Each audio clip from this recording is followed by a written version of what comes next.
வேணாம்னு நினைச்சா வேணும். இந்த நாட்டில் நான் சொல்றேன் உங்களுக்கு, திமுக வர வேண்டும் என்று யாரும் வாக்கு செலுத்துறது இல்லை.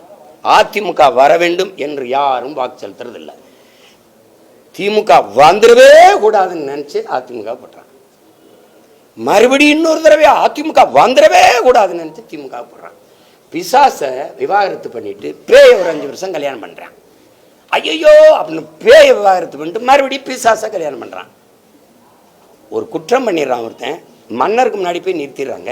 இந்த தண்டனை 50 சவுக்கடி இல்லைன்னா 100 மிளகாய் சாப்பிடணும்.